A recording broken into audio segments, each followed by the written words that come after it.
Hello दोस्तों, एक बहुत ही बड़ी खुशखबरी है। एसएससी सीएचएसएल की तरफ से एक बार फिर से 4500 पद पर वैकेंसी आ गई है, जिसको 10+2 एग्जाम के नाम से भी जाना जाता है।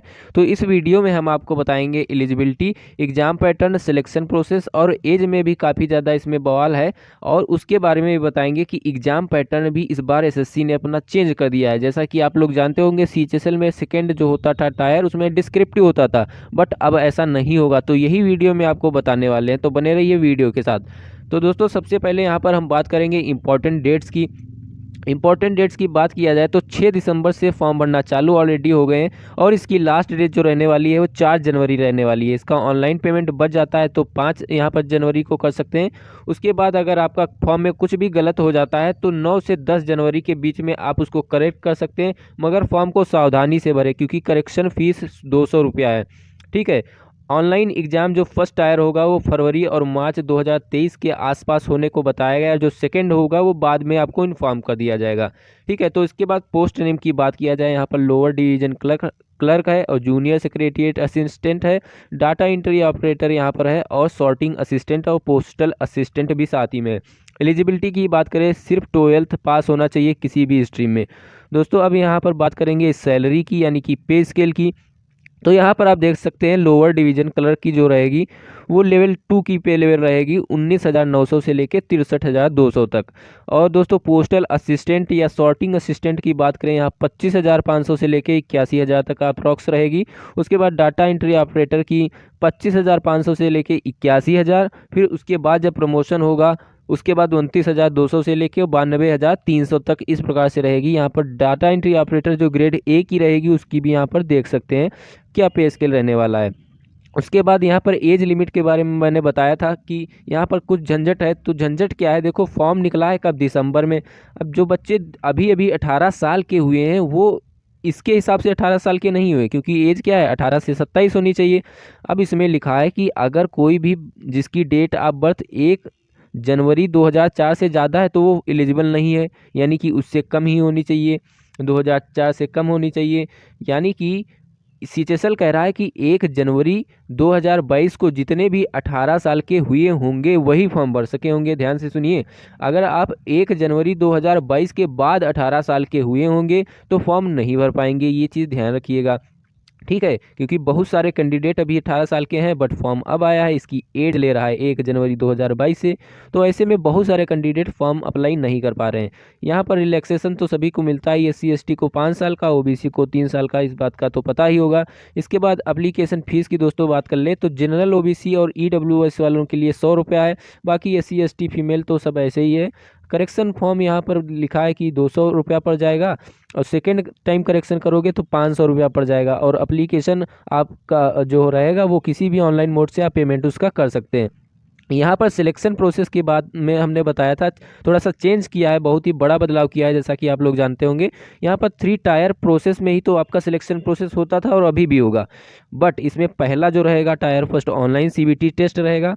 दूसरा भी जो टायर 2 होगा वो भी सीबीटी रहेगा, मगर यहाँ जो टायर 3 है ये स्किल टाइपिंग रहेगा। ठीक है, स्किल टाइपिंग। पहले क्या होता था, टायर 2 में डिस्क्रिप्टिव होता था, बट अब ऐसा नहीं है, अब ये भी ऑब्जेक्टिव टाइप में ही होगा। ठीक है, तो इससे कुछ लोगों को फ़ायदा होता है, कुछ लोगों को नुकसान भी होता है, क्योंकि डिस्क्रिप्टिव में कभी कभी ऐसा होता था कि नंबर हमने अच्छा लिखा, नंबर नहीं आए, या हमने मतलब कोई लोग ऐसे होते थे उन्होंने अच्छा लिखा भी नहीं होता था, अच्छे नंबर आ जाते थे। तो इसमें ये है जितना भी लिखे होगे उतना नंबर पाओगे। तो यहाँ टायर फर्स्ट के पैटर्न की, एग्जाम पैटर्न की बात किया जाए तो सभी लोग जानते हैं यहाँ पर 4 subject, English language, general intelligence, quantitative aptitude यानी कि मैथ, और जीएस पूछा जाता है, सभी को पता होगा। 25-25 क्वेश्चन आएंगे, 50-50 मार्क्स के हर एक सेक्शन से, यहाँ पर देख सकते हैं। तो इस प्रकार से एक क्वेश्चन आपका जो रहेगा, एक क्वेश्चन कितने 2 मार्क्स का रह जाएगा, एक क्वेश्चन 2 मार्क का रह जाएगा, और टोटल आपसे 100 क्वेश्चन पूछे जाएंगे, पूरे इसके 200 मार्क्स मिलेंगे। ठीक है, टोटल आपको मिलेगा 60 मिनट इसके लिए। यहाँ पर निगेटिव मार्किंग भी रहेगी, कितना 0.50 की, यानी कि 1/4 की रहती है। एक क्वेश्चन गलत होगा तो इसके लिए 0.5 मार्क्स कट कर लिए जाएंगे। यहाँ पर पेपर आपको हिंदी और इंग्लिश दोनों में ही मौजूद मिलेगा, जो भी भाषा आपको समझ में आती है उसमें कर लेना। ठीक है, टायर सेकंड जो बदलाव हुआ है इसी के बारे में बात करेंगे। यहाँ पर देखो, पहले डिस्क्रिप्टिव होता था, अब ऐसा नहीं है, इस बात को ध्यान रखेंगे। ठीक है, तो बहुत ही इंपॉर्टेंट ये बात है। तो जो टायर सेकंड यहाँ पर रहने वाला है उसको सेशन फर्स्ट यहाँ पर और सेशन 2 में डिवाइड कर दिया है। जहाँ पर सेक्शन में फिर से डिवाइड किया है, सेक्शन 1 यहाँ पर देख सकते हैं, सेक्शन 1, सेक्शन 2, सेक्शन 3। हर एक सेक्शन में 2 सब्जेक्ट पूछे जा रहे हैं। जैसे फर्स्ट सेक्शन में मैथ और रीजनिंग पूछा जा रहा है। मैथ रीजनिंग के 30 क्वेश्चन यानी कि टोटल 60 क्वेश्चन हो जाएंगे। हर एक क्वेश्चन 3 मार्क्स का रहेगा यानी कि 180 मार्क्स का यहाँ पर टोटल मार्क्स हो जाएगा। इसके लिए मिलेगा आपको 1 घंटा। कितना? 1 घंटा मिलेगा। इसी तरह सेक्शन सेकंड जो होगा इसमें इंग्लिश और जीएस पूछी जाएगी। यहाँ भी 30 क्वेश्चन होंगे, टोटल क्वेश्चन 60 हो जाएंगे और 180 मार्क्स के हो जाएंगे। दोस्तों इसके लिए 1 घंटा मिलेगा इस पूरे के लिए, ठीक है। इसके लिए 1 घंटा यानी कि सेक्शन फर्स्ट और सेक्शन सेकंड के लिए 1 घंटा मिलेगा। इसके बाद जो सेक्शन थर्ड है यहाँ पर मॉड्यूल फर्स्ट में आपको कंप्यूटर के 15 क्वेश्चन पूछे जाएंगे जो 45 मार्क्स से रहेंगे और इसके लिए आपको 15 मिनट टाइम दिया जाएगा। फिर इसके बाद मॉड्यूल सेकंड में यहाँ पर टाइपिंग टेस्ट होगी, ठीक है। टाइपिंग टेस्ट होगी, इसके लिए भी 15 मिनट, वो ऑफलाइन भी हो सकता है, ऑनलाइन भी हो सकता है। मेन बात ये है कि यहाँ पर जो आपका प्री होगा यानी कि टायर फर्स्ट होगा उसके मार्क्स काउंट नहीं किए जाएंगे कट ऑफ बनाते वक्त, यानी कि वो उसको आपको पास करना है। उसके बाद जो मेरिट बनेगी वो टायर सेकंड के हिसाब से बनेगी, इसी के मार्क्स काउंट होंगे। और ध्यान रहे हर एक सेक्शन में आपको पास होना है, यानी कि ऐसा कि नहीं है कि सिर्फ सेक्शन सेकंड और थर्ड में पास हो गए, सेक्शन फर्स्ट में अच्छे नहीं नंबर आए तो काम चल जाएगा। अब ऐसा नहीं है, आपको हर एक सेक्शन में की कट ऑफ बनेगी और हर एक सेक्शन में आपको क्वालिफाई करना पड़ेगा।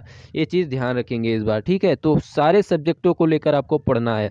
तो दोस्तों आगे यहाँ पर बात करेंगे टायर 3 की, जो भी बहुत इंपॉर्टेंट है। यहाँ पर आपकी टाइपिंग स्पीड कम से कम 35 वर्ड पर मिनट की होनी चाहिए। कितनी? 35 पर मिनट की होनी चाहिए, ठीक है। तो इसकी भी प्रैक्टिस आप साथ ही में साथ करते रहिए, क्योंकि यहाँ पर पहले क्या होता था कि जो टायर 3 होता था उसके लिए टाइम मिलता था। इम्पॉर्टेंट बहुत बात है कि पहले टाइम मिलता था, टायर सेकंड के बाद टायर थर्ड के लिए टाइम मिलता था, उसमें आप प्रैक्टिस कर सकते हैं।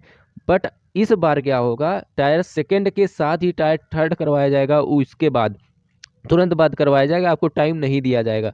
तो पता लगा आप तो फर्स्ट और सेकंड टायर तो निकाल गए, ये टाइपिंग में ये अटक गए, सारा बॉल इसी में हो गया। तो इस चीज़ को भी ध्यान रखेंगे, टाइपिंग पर भी फोकस देंगे। तो अगला हमारा यहाँ पर सारा कुछ हमने एक्सप्लेन कर दिया आपको, टायर फर्स्ट से लेकर टायर थर्ड तक एग्ज़ाम पैटर्न किस प्रकार से चेंज हुआ है और यहाँ पर कितनी वैकेंसीज हैं, सारा कुछ आपको बता दिया है। तो दोस्तों इस चैनल को हमारे सब्सक्राइब कर देना। इस चैनल पर जितनी भी गवर्नमेंट से रिलेटेड वैकेंसीज होती हैं या कोई भी नोटिफिकेशन, रिजल्ट, एडमिट कार्ड, सारा कुछ इस चैनल पर हम तुरंत अपडेट करते हैं। तो इसी के साथ धन्यवाद।